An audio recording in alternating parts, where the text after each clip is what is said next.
네, 반갑습니다. 주식닥터입니다. 오늘 함께 살펴볼 내용은 LG 에너지솔루션 공모 청약에 대한 내용입니다. 자, 드디어 이번 주 1월 11일 화요일, 내일이죠. 단군일에 최대 규모의 IPO라 일컬어지는 LG 에너지솔루션의 수요 예측이 시작됩니다. 자, 사실 LG 에너지솔루션의 수요 예측은 이미 시작되었어요. 이미 1월 3일부터 해외 기관 대상으로 수요 예측은 시작되었고, 이건 12일까지 진행될 예정이라고 합니다. 그리고 우리에게 흔히 알려졌던 수요 예측 일정이었던 1월 11일에서 12일은 국내 기관 대상 수요 예측 일정입니다. 자, 그럼 대부분 다 아시겠지만 그래도 아직 이 수요 예측이란 게 뭔지 잘 개념이 안 잡히시는 분을 위해서 깔끔하게 정리할게요. 이 수요 예측이란 쉽게 말해서 최종 공모가액이 결정되어지는 일정이다, 이렇게 보시면 됩니다. 쉽게 여러분들이 얼마에 공모 청약 넣을 수 있는지 결정되는 일정이라 이해하시면 됩니다. 자, 그럼 LG 에너지솔루션의 공모가액은 얼마일까요? 지금은 알 수가 없죠. 왜? 아직 기관 투자가 수요 예측이 시작도 안 했잖아요. LG 에너지솔루션의 최종 공모가액은 수요 예측이 종료된 이후 1월 14일, 그러니까 이번 주 금요일 확정 공시됩니다. LG 에너지솔루션이 제시한 희망 공모가 밴드를 보면은 주당 희망 공모가액이 최소 25만 7천 원에서 최대 30만 원으로 생각하고 있어요. 근데 지금 흘러가는 분위기만 보면 이 공모가 밴드 최상단인 30만 원으로 확정될 것으로 거의 대부분 예상하고 있죠. 자, 이제 거두절미하고 이 청약 일정과 우리가 꼭 알아야 하는 내용만 살펴보도록 하겠습니다.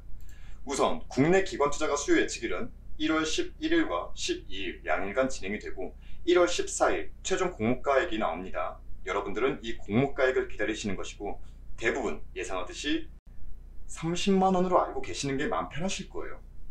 자, 그럼 이제 청약을 해야죠. 이 청약 일정은 1월 18일부터 19일까지 양일간 진행이 됩니다. 그리고 1월 27일 날 상장을 하는 일정이다, 이렇게 보시면 되겠습니다. 자, 넘길게요. 자, 여기서 이제 많은 분들이 질문하시는 내용들이 나와요.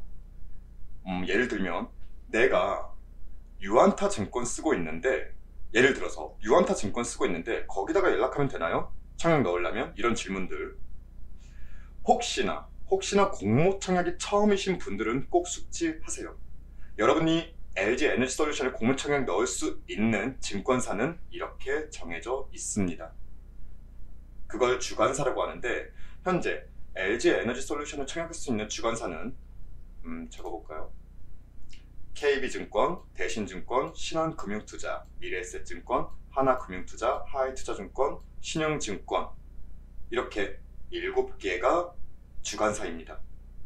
여러분이 LG 에너지솔루션의 청약을 넣고 싶다면 이 7개 주관사 중 하나에는 계좌가 만들어져 있어야 합니다. 아직 여기에 계좌가 없으신 분들은 만드셔야 돼요. 이해하셨죠? 근데 여기서도 중요합니다. 그럼 나는 KB증권에서도 청약 넣고 대신증권에서도 청약 넣고 여기저기 다 청약 넣어야지, 이러한 중복 청약 안 됩니다. 이 중에서 한 군데만 선택해서 청약할 수 있습니다. 그럼 어디 증권사에서 청약 넣는 게 더 좋냐, 더 좋아, 이렇게 질문할 수 있죠. 난 조금 더 많이 배정받고 싶으니까, 이런 질문들이 있을 수 있는데, 자, 보시면 아시겠지만 증권사마다 배정받은 물량, 그러니까 주식수가 다릅니다. KB증권이 486만 9,792주 가량으로 가장 많이 배정받은 상태이고, 그 다음으로 대신증권이 243만 4,896주, 신한금융투자도 배정받은 주식수는 대신증권이랑 똑같아요. 자, 다만 이 대신증권과 신한금융투자 차이점이라 한다면 배정 주식수도 동일하고 균등 청약용 주식수도 동일한데 비례청약용에서 1인당 청약 한도가 다르다, 이 차이가 있는데 이건 제가 잠시 후에 자세히 설명드릴게요. 자, 어찌 되었든 어디 증권사가 나에게 유리할까? 얼마나 더 내가 청약받을 수 있을까? 이건 지금으로선 사실 몰라요. 이건 청약일이 되어봐야 합니다. 그때는 눈치 싸움이 치열할 거예요, 보통. 다만 보통의 경우 이렇게 배정받은 주식수가 많은 증권사가 조금 더 유리하겠죠. 근데 사람들 심리가 그래요.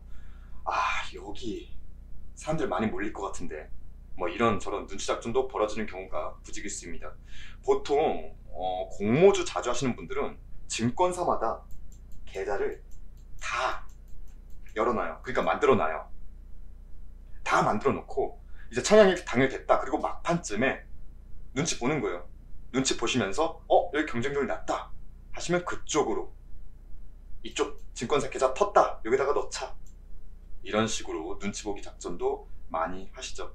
근데 그렇다고 제가 여러분한테 이거 그렇게 똑같이 하셔라 이렇게는 제가 권유 못 드리겠고, 투기가 아니라 투자의 개념으로 내 적정 투자금으로 공모주 청약 넣으세요. 자, 그럼 이제 여러분 공모 청약하기 위해 계좌도 개설했습니다. 그 다음엔 당연히 청약을 하기 위한 증거금을 계좌에 넣어야겠죠. 자, 증거금, 미리 계좌에 돈이 들어가 있어야 합니다. 이거 현금치기 그런 거 아닙니다. 공모주를 살 돈을 미리 넣어놔야 그 돈 범위 안에서 내가 사고 싶은 수량을 청약 넣을 수 있다는 겁니다. 자, 그럼 증거금은 얼마를 넣어야 하는 거야? 이런 질문들이 당연히 나올 텐데, 자, 최소 청약 가능 수량은 몇 주일까요? 10주입니다. 10주가 최소 청약 가능 수량입니다. 자, 이제 확정 공모가가 30만원, 30만원이다. 30만원이라고 가정했을 때 10주에 대한 증거금은 150만원입니다. 즉 균등 배정 시 150만원의 증거금은 넣어놔야 한다는 겁니다. 그러면 여기서 이런 질문이 있죠. 아니, 나는 10주를 살 건데 그럼 이게 주당 30만원이니까 10주면 300만원 아니야? 이런 질문들 많으실 텐데, 자, 이제 표를 한번 같이 볼게요. 개념을 잡으셔야 돼요. 청약에는 균등 청약과 비례 청약이 있습니다. 아까 대신증권이라는 신한금융투자랑 총 배정받은 물량은 243만 4,896주 동일한데 비례청약 인당 한도가 다르다고 말씀드렸죠. 이걸 지금부터 설명해 드릴게요. 우선 증거금은 내가 살 주식의 절반 50%만 넣어도 됩니다. 그러니까 공모가가 30만원이라 가정했을 때 내가 10주를 사려고 하면 5주 값 절반만 미리 넣어 놓으면 된다는 거예요. 그래서 내가 10주를 산다고 하면 300만원이 증거금으로 들어가는 게 아니라 그 절반 150만원만 증거금으로 미리 넣어두면 된다는 겁니다. 개념 이해하세요? 그래서 내가 10주를 산다고 한다면 300만원이 아니라 그 절반 150만원만 증거금으로 넣어 놓습니다. 근데 이제 여러분이 헷갈려 하시는 부분이 나와요. 아니, 증권사마다 청약 방법 보니까 지금 우리가 설명했던 이 균등 청약 방식도 있는데 비례 청약도 있더라. 이게 도대체 뭐야? 자, 균등 청약은 다시 말씀드리지만 말 그대로 균등하게, 그러니까 청약 신청 인원을 기준으로 나누는 방식입니다. 신청 인원 기준이에요. 인원. 즉 만약에 이 10주를 5명이 신청했다고 봅시다. 그럼 나 말고 다른 4명도 10주를 동일하게 신청했다는 거예요. 그럼 이 5명이 10주 신청했다고 해서 자, 너도 10주, 너도 10주, 너도 10주, 너도 10주 이렇게 나누는 게 아니라 균등하게 인원에 비례해서 나눈다고 했잖아요. 그럼 10주 신청했어? 그럼 너희 똑같이 2주씩 받아. 이해하셨나요? 그러니까 10주에 5명 신청했어. 그럼 10 나누기 5, 2주를 배정받는 거예요. 내가 10주를 신청했어도 이 균등청약은 내가 2주를 배정받는 거예요. 왜? 인원수에 맞춘다고 했잖아요. 자, 무조건 예를 들어서 10주 신청하면 10주가 나오는 게 아니라 2주 정도 배정받는 비율이다. 이게 균등청약. 물론 이걸 공식처럼 외우지 마세요. 10주 신청하면 난 2주 받는구나. 이렇게 확정 짓지 마시고, 내가 10주를 신청했어도, 예를 들어서 10주라고 한 거잖아요. 내가 10주를 신청해도 2주 내외로 받을 수 있겠구나. 이렇게 이 균등청약의 개념을 이해하시라는 거예요. 아니, 10주 신청했는데 뭐 한 주가 될지 2주가 될지 3주가 될지 모르겠지만 평균 잡아서 2주라고 본다면, 아니 10주 신청했는데 2주밖에 못 받았어? 내가? 이렇게 화낼 일은 아니라는 겁니다.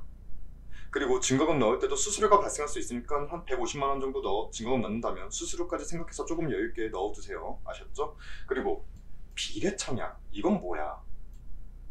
자, 균등청약의 신청 수량을 기준으로 똑같이 균등하게 나누는 방식이라면, 이 비례청약은 청약 증거금을 기준으로 합니다. 청약 증거금을 기준으로 나누는 방법이에요. 인원이 아니라 총 청약 증거금을 기준으로. 자, 이 비례청약 조금은 쉽게 이해하세요. 내가 돈을 많이 넣어요. 증거금을 많이 넣어요. 그럼 넣은 만큼 물량을 많이 받을 수 있는 비율이 증가한다는 겁니다. 내가 넣은 만큼 물량을 더 많이 받는 게 아니라, 내가 돈을 넣은 만큼 그만큼 물량을 받을 수 있는 비율이 증가한다는 겁니다. 자, 그럼 이런 분들이 있으시죠. 아니, 그럼 균등청약보다 비례청약, 뭐 이럴 수도 있어요. 그럼 균등청약보다 비례청약 이게 낫지. 나 돈 많아. 한 30억 원치 사고 싶어? 그럼 주당 30만 원이니까 그럼 나 1000주 받을 수 있는 거야? 이렇게 생각하시면 잘못 이해하시는 거예요. 비례청약, 다시 말씀드리지만 총 청약 증거금을 기준으로 나눈다고 했잖아요. 만약에 이번에 LG 에너지솔루션이 청약 증거금으로 진짜 역대 최고치 95주까지 쌓는다 봅시다. 언론에서 떠들듯이. 그럼 대략 총 증거금 대비 비율로 계산하면 1,800만 원이에요. 주당. 이 1,800만 원에 한 주를 받을 수 있는 비율이 나온다는 거예요. LG 에너지 솔루션을 한 주를 1,800만 원 주고 사는 게 아니라, 자, 어찌되었든 30만 원에 청약 넣는 건 변함이 없는데, 이 한 주를 더 받기 위해서, 비례청약으로 배정받기 위해서 내가 1,800만 원 이상은 넣어놔야 한다는 개념이에요. 이해 가시나요? 그럼 2주를 받으려면 보통 비례 산술적으로 본다면 3,600만 원, 이렇게 이해하시면 돼요. 그러니까 이 30만 원짜리 한 주를 더 배정받기 위해 1,800만 원어치의 증거금이 필요하다. 이해가 되시나요? 이렇게 이해하세요. 이게 조금 어렵죠. 조금 더 쉽게, 이렇게 가면 조금 그런데, 진짜 쉽게 개념을 잡아보자면, 그래, 자, 우린 평등해. 너도 10주 신청했어? 그럼 우리 똑같이 나누자. 이게 균등청약 방식. 내가 얼마나 살지, 배정받을지 모르겠지만 증거금이 많이 필요치는 않다. 반면에 균등청약? 야, 나도 여기다 넣겠지만 난 이걸로 만족 못해. 내가 돈이 이렇게나 많은데 여기 넣은 저것들이래, 뭐 다른 사람들이랑 똑같이 가져가? 싫어. 나 더 가져갈 거야. 그렇다면 이 비례청약까지 노릴래. 왜? 나 돈 많아. 증거금 쌓아놓고 이 총 증거금 비율로 나 더 물량 가져갈래.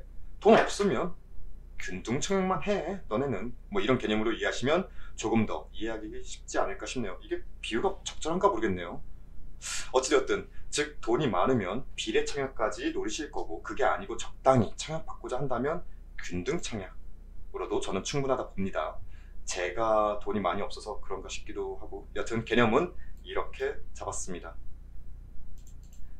자, 이렇게 청약 일정이랑 청약 방법에 대해서 한번 살펴봤는데, 한 가지 다시 한번 유의사항 말씀드리자면, 청약 개시일 전까지는 해당 주관사의 계좌가 개설되어야 하고요. 청약 수수료도 증권사마다 차이가 있습니다. 경우에 따라 면제인 곳도 있고 5,000원 정도 하는 곳도 있어요. 저는 뭐 계속 쓰고 있는 증권사가 있어서 그냥 수수료는 신경 안 쓰긴 하는데 뭐 이것도 중요하게 보신다면 체크하시면 좋겠죠. 자, LG 에너지 솔루션이 아마 올해 1월 증시의 대기 자금을 대거 빨아들이는 블랙홀이 될 듯한데 그만큼 이슈도 될 것이고요. 이슈는 될 수밖에 없어요. 자, LG 에너지 솔루션이 그렇게나 매력적이에요? 네, 그렇게나 매력적인 기업인 건 맞습니다. 이건 분명히 보여요. 자, 전기차 시대로의 전환은 이제 거스를 수 없는 흐름이 되었습니다. 자, 현대자동차 얘네 또한 2030년까지 전동화 비율이 일반 내연기관 차량을 대체할 수 있도록 계획을 밝혔죠. 이건 그렇게 될까? 그러니까 전기차로의 대세 흐름이 바뀐다는 건 될까 말까의 문제가 아니라 이미 그렇게 전기차 시대가 도래하고 있고 지금은 그 속도의 문제인 겁니다. 누가 더 빨리 완벽에 가까운 전기차를 생산하는가? 그럼 이 전기차의 가장 핵심이 무엇인가? 당연히 배터리죠. 전기차잖아요. 여러분 잘 아시는 배터리 광고, 뭐 힘세고 오래가는 건전지 이거예요. 이렇게 어렵게 생각할 거 없습니다. 어떤 배터리가 더 오래 그리고 더 강한 출력을 내는가? 여기에 이왕이면 더 가볍고, 이왕이면 더 값싸고, 이왕이 아니죠 이건. 더 안전에 가까운, 더 안전한 배터리를 원하겠죠. 현재 이러한 배터리 기술력은 경쟁적으로 개발이 진행되고 있습니다. 이런 배경에서 LG 에너지 솔루션은 전세계 전기차 배터리 시장의 전세계 점유율 2위입니다. 1위는 중국의 CATL이라는 기업이에요. 근데 이 CATL의 세계 점유율 중 중국, 자국의 내수 시장을 제외한다면 LG 에너지 솔루션 괜찮죠? 물론 LG 에너지 솔루션이 중국 시장을 결코 버릴 수는 없겠습니다. 어찌되었든 자, LG 에너지 솔루션의 왜 시장이 이렇게나 흥분하면서 이 공모, 이 상장을 기다리고 있는지 그 배경은 어느 정도 이해되셨으리라 생각합니다. 그리고 공모주, 따따상까지 기대하시는 분들도 있는데 그 이상을 바라보고 투자하셔도 저는 나쁘지 않다고 봅니다. 단기적으로 뭐 따따상 이게 아니라 정말 긴 호흡으로 이 전기차 시장의 패러다임 전환을 보면서 그 긴 흐름으로 보셔도 될 종목이다, 기업이다 이렇게 보는데 제가 매매 관점에 대해서는 지금은 언급하지 않겠습니다. 자, 오늘은 이렇게 공모 청약 일정과 방법 그리고 청약 개념 정도 이렇게 살펴봤고 추후에는 청약 일정에 맞춰서 주기적으로 영상으로 안내해 드리겠습니다. 같이 청약을 진행해 보면서 이슈에 따라 제 의견도 공유 드릴 수 있도록 하겠습니다. 그럼 다음 영상에서 뵙겠습니다.